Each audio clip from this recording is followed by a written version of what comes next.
മുഖ്യമന്ത്രി രാജിവെക്കണമെന്നും അതോടൊപ്പം തന്നെ മുഖ്യമന്ത്രിയാണ് ഇതിന് ഉത്തരവാദി എന്നൊക്കെ പറഞ്ഞിട്ടുള്ള വിമർശനങ്ങൾ ഇന്നലെ ആലപ്പുഴയിലും അതോടൊപ്പം തന്നെ തിരുവനന്തപുരത്തും ഒക്കെ ഉണ്ടായിട്ടുണ്ട്. അതെ, ഞാൻ പത്രത്തിൽ കണ്ടു, ടിവിയിലേക്ക്. അതൊക്കെ അവരുടെ അഭിപ്രായമായിരിക്കും. നിങ്ങളൊരു കാര്യം മനസ്സിലാക്കണം, എല്ലാം മുഖ്യമന്ത്രിയുടെ തലയിൽ വെക്കണം. മുഖ്യമന്ത്രിയുടെ ശൈലി നിങ്ങൾക്ക് അറിയാമല്ലോ. 2 ടൈം ജയിച്ചപ്പോഴെല്ലാം മുഖ്യമന്ത്രിയുടെ പൊക്കി പിണറായി വിജയൻ വലിയ കേമൻ അങ്ങനെയുള്ള കഴിവുകളും ഒക്കെ പറ്റി നിങ്ങൾ പ്രശംസിച്ച ആളുകളാണ്. ഇപ്പോൾ ഒരു പാർട്ടി തോൽവിയെ സംബന്ധിച്ചപ്പോൾ പിണറായി കൊള്ളാത്തവനായി. അപ്പം നല്ല കാലത്ത് ഇവരെല്ലാം സൂഹിക്കുകയും ഇത്തിരി മോശം വന്നപ്പോൾ പിണറായിയുടെ മാത്രം തലയിൽ വെക്കണം. ശരിയാണ്, അത് ശരിയല്ല, മാന്യമല്ല. നിങ്ങളൊരു കാര്യം മനസ്സിലാക്കണം, ഞാൻ ഒന്ന് പറഞ്ഞു തന്നോട്ടെ. ഈ തോൽവി എന്ന് പറയുമ്പോൾ നിങ്ങളൊരു കാര്യം മനസ്സിലാക്കണം, എന്നും സെൻട്രൽ പാർലമെന്റിലേക്ക് വരുമ്പോൾ കോൺഗ്രസ് ജയിച്ചിട്ടുള്ളത്. എത്ര കമ്മ്യൂണിസ്റ്റുകാർ ജയിച്ച്? കഴിഞ്ഞ പ്രാവശ്യം ഒരാൾ ജയിച്ച്, ഇത്തവണ ഒരാൾ ജയിച്ച്.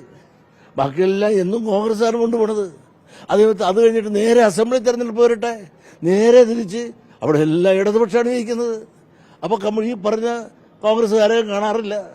അപ്പോൾ ഈ സെൻട്രലിൽ എന്നും കമ്മ്യൂണിസ്റ്റ് പാർട്ടി വേണ്ട എന്നൊരു ചിന്ത. അത് നിങ്ങൾ സത്യം തുറന്നു പറയണം. മീഡിയ അത് പറയുന്നില്ലല്ലോ. നിങ്ങൾ പലരും പേടിച്ചൊളിക്കുന്നു.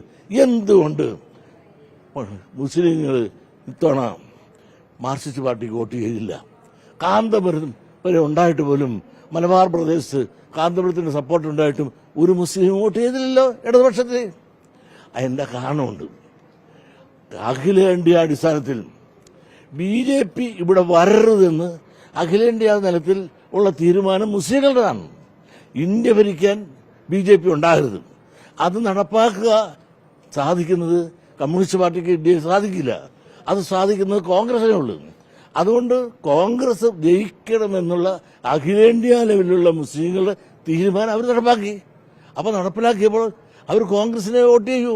കമ്മ്യൂണിസ്റ്റ് വോട്ട് ചെയ്താൽ കമ്മ്യൂണിസ്റ്റുകാർ BJPക്ക് എതിരായി നിൽക്കുന്നുള്ളതിന് തവറപ്പ്.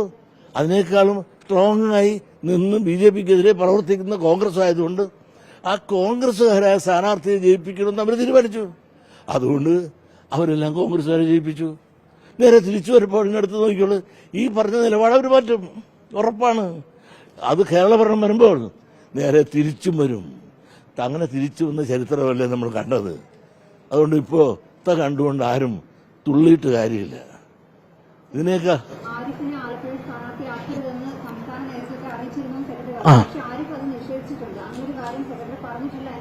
അത് അയാളോട് പറയേണ്ട കാര്യം എനിക്കില്ല. പറയേണ്ടവരൊന്നും എന്നോട് ചോദിച്ചിട്ടുണ്ട്, അവർ പറയട്ടെ എന്നോട്. ആരിഫിനോട് പറയേണ്ട കാര്യം എനിക്കില്ലേ?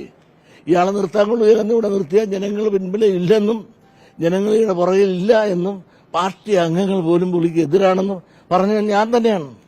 പാർട്ടിയിൽ ഉത്തരവാദിത്തപ്പെട്ടവർ എന്തൊക്കെയെന്ന് ചോദിച്ചപ്പോൾ നിർത്തരുതെന്ന് പറഞ്ഞത് ഞാൻ തന്നെയാണ്. നിങ്ങളോടല്ലേ തൻ്റെയായിട്ട് പറഞ്ഞത്, എന്നോട് പറഞ്ഞിട്ടില്ലെന്ന് പറയട്ടെ. അതിനാണ് ഉത്തരവാദിത്തപ്പെട്ട അതും പാർട്ടിയുടെ സെക്രട്ടേറിയറ്റ് മെമ്പർമാരാണ് എൻ്റെ തോന്നുന്നത്. ആരിഫല്ല. ആരിഫിനെ നിർത്തണ കൊള്ളാമെന്ന് അയാൾ എന്നോട് ചോദിച്ചിട്ടില്ല, ഞാൻ മറുപടിയും പറഞ്ഞിട്ടില്ല. അങ്ങനെ പറയുകയാണെങ്കിൽ ആരിഫ് എന്നെ എനിക്കിട്ട് പണി തന്ന ആളല്ലേ. കഴിഞ്ഞ പ്രാവശ്യം അയാൾക്ക് കൊണ്ട് മരിച്ചു പെടുന്നല്ലേ ഞാൻ. അയാൾ തോറ്റ ഞാൻ മുട്ടയടിക്കുമെന്ന് പറഞ്ഞാണല്ലേ. അത് കഴിഞ്ഞ് ജയിച്ചു കഴിഞ്ഞാൽ പിറ്റേ ദിവസം എന്താ പറഞ്ഞത്? വെള്ളാപ്പള്ളി സപ്പോർട്ട് ചെയ്തിട്ടുണ്ടാണ് എനിക്ക് ഭൂരിപക്ഷം പറഞ്ഞത്. മതി വേണ്ട, അത് പറഞ്ഞപ്പോ മതിയെന്ന് പറഞ്ഞ് അത് അത്യാവശ്യം വേണ്ട പറഞ്ഞു. അപ്പൊ അങ്ങനെയൊന്നും ഞാൻ ആരുടെ അടിമയല്ല, ഉടമയല്ല. ആരോട് എന്തും പറയാനുള്ള തൻ്റെയോട് ഞാൻ ആരുടെയും പ്രത്യേക ഔദാര്യമോ ആശ്രയിച്ചോ അല്ല. ഒരിക്കലും ഇയാൾ നിൽക്കാൻ കഴിഞ്ഞ പ്രാവശ്യം ഇലക്ഷന് മുമ്പ് എന്ന് പറഞ്ഞാൽ ഇനി പാർലമെന്റ് ഇലക്ഷൻ ഇല്ലെന്ന് പറഞ്ഞാണല്ലേ. ഇയാൾ വേറെ പലയിടത്തും പോയി സമ്മർദ്ദ ചെലുത്തി സ്ഥാനാർത്ഥിന് വേണ്ടുന്നപ്പോൾ ജനങ്ങൾ മനസ്സിൽ വേണ്ടേ? ജനങ്ങൾ മനസ്സിലില്ലാതെ പോയപ്പോൾ തോറ്റുപോയി. അതിന് എന്റെ തല വെച്ചിട്ട് കാര്യമുണ്ടോ? എന്നാ ഒരു കാര്യം കൂടെ പറയാം, 2 സീറ്റ് നഷ്ടപ്പെടുമെന്ന് ഞാൻ പറഞ്ഞവനാ നേരത്തെ. ഒന്നിവിടെ, മറ്റൊന്ന് പത്തനംതിട്ട. ഈ പത്തനംതിട്ടയിൽ ഇവിടെയും പാർട്ടി നിശ്ചയിച്ച സ്ഥാനാർത്ഥികൾ തെറ്റിപ്പറ്റിപ്പോയി.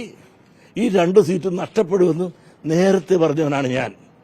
പറഞ്ഞവൻ ആരാണെന്നും പറഞ്ഞിട്ടില്ല എന്നാരും പറയട്ടെ, നേരത്തെ പറഞ്ഞിട്ടുണ്ട്. ഞാൻ അറിയിക്കേണ്ടവരെ അറിയിക്കുകയും ചെയ്തിട്ടുണ്ട്.